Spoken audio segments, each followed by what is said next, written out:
स्वाभिमानी संघटनेच्या वतीने ऊस उत्पादक शेतकऱ्यांच्या विविध मागण्यांसाठी आसूड मोर्चा आणि सभेचे आयोजन करण्यात आले।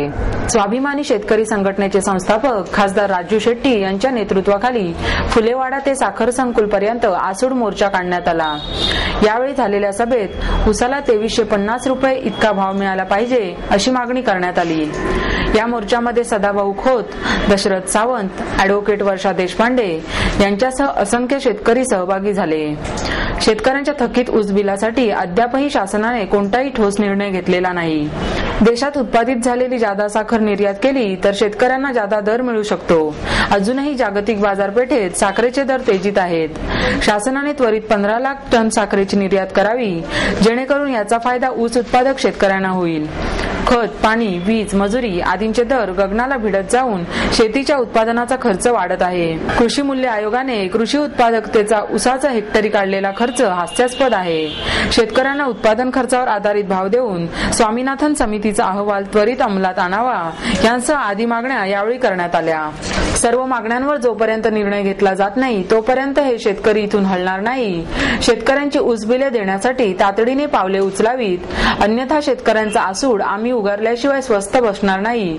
तसेच याची सर्वस्वी जबाबदारी शासनाची राहील, अशी माहिती शेट्टी यांनी दिली।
राज्य सहकारी बँकेनं पहिली उचल FRP पेक्षा जास्त देऊ नये, अन्यथा जे साखर कारखाने FRP पेक्षा जास्त पहिली उचल देतील त्यांना राज्य सहकारी बँकेमार्फत कर्ज पुरवठा केला नाही जाणार नाही असं परिपत्रक काढलेलं आहे।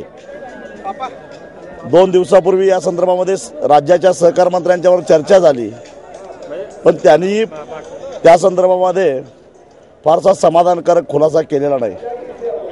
वास्तविक पाहता महाराष्ट्रातला ऊस उत्पादक शेतकरी ज्यानं गेल्या वर्षी 2000 आणि 1900 रुपये पहिली उचल घेतलेली होती, परंतु गेल्या वर्षभरामध्ये डिझेलचे भाव वाढल्यामुळे मशागतीचा भाव वाढला, मशागतीचा खर्च वाढला, रासायनिक खताच्या किमती वाढल्यामुळे उत्पादन खर्च वाढला, मजुरांची मजुरी जवळजवळ 25 रुपयानं वाढली आणि यामुळे वाढता उत्पादन खर्च लक्षात घेता गेल्या वर्षापेक्षा जादा काहीतरी उचल मिळेल या अपेक्षित असताना केवळ आगामी जिल्हा परिषद आणि नगरपालिकांच्या निवडणुकामध्ये महाराष्ट्रातल्या सहकारी साखर कारखानदारीतून उभा राहणारा पैसा राजकारणासाठी वापरायचा म्हणून महाराष्ट्रातल्या साखर कारखानदारांनी आणि त्यांना पाठीशी घालणाऱ्या राज्यकर्त्यांनी 1375 रुपयाची पहिली उचल देऊन शेतकऱ्यांचं बोळवण करायची आणि त्यांना अक्षरशः लुटायचं अशा प्रकारचं कारस्थान रचलेलं आहे।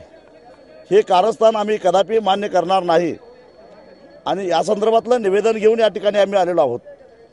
गेल्या वर्षाची अंतिम बिल हे किमान 2700 रुपये किंवा त्याच्यापेक्षा जास्त, परंतु त्याच्या खाली यायचं नाही आणि या वर्षाची उचलीच्या संदर्भामध्ये आता जमलेल्या शेतकऱ्यांच्याबरोबर चर्चा करून मग निर्णय घ्यायचा आणि या संदर्भामध्ये ठोस निर्णय जर होणार नसेल तर मग इथनं हलायचं काय नाही, परत जायचं काय नाही याचा विचार आता इथल्या शेतकऱ्यांना करावा लागेल। हा निरोप आता आम्ही या ठिकाणी साखर आयुक्तांना पाठवतोय। राज्याच्या सहकारी साखर कारखानदारीच्या माध्यमातून ऊस उत्पादक शेतकऱ्यांच्या ऊसाच्या बिलातून ज्या अमर्याद कपाती केल्या जात आहेत. राज्याच्या सहकारी साखर कारखानदारीच्या माध्यमातून ऊस उत्पादक शेतकऱ्यांच्या ऊसाच्या बिलातून ज्या अमर्याद कपाती केल्या जात आहेत, तर सरळ हा शेतकऱ्यांच्या ऊसाच्या पैशावर दरोडा आहे आणि ही दरोडेखोरी थांबवा, कारण याच्यावर कॅगनं सुद्धा कडक शब्दामध्ये ताशेरे मारलेले आहेत. त्यामुळं इथून पुढं महाराष्ट्रातल्या ऊस उत्पादक शेतकऱ्यांच्या लेखी संमतीशिवाय 1 रुपयाची सुद्धा कपात आम्ही मान्य करणार नाही.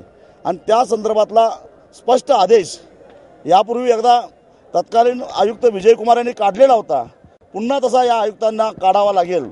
आणि या आमच्या ज्या मागण्या आहेत या संदर्भामध्ये जर ठोस कारवाई झाली नाही तर कदाचित या ठिकाणचा हा घेरावा बेमुदत सुद्धा होऊ शकतो, कारण आसूड घेऊन आलेला शेतकरी रिकाम्या हातानं परत जायचं नाही असा निर्धार करूनच आलेला आहे.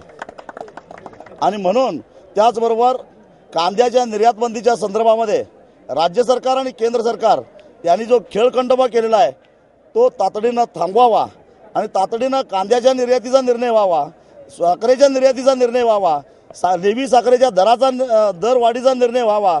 अन्यथा आता महाराष्ट्रातीलच नव्हे तर देशातील सर्वच शेतकरी राज्यकर्त्यांना माफ करणार नाही अशा पद्धतीची भूमिका घेऊन या ठिकाणी मोठ्या ताकदीनं उन्हातानाची पर्वा न करता इथं आसूड घेऊन आलेला हा शेतकरी आहे. आणि विराट अशी ही शेतकऱ्याची ताकद राज्यकर्त्यांना गुडघे टेकायला लावेल याचा मला विश्वास आहे.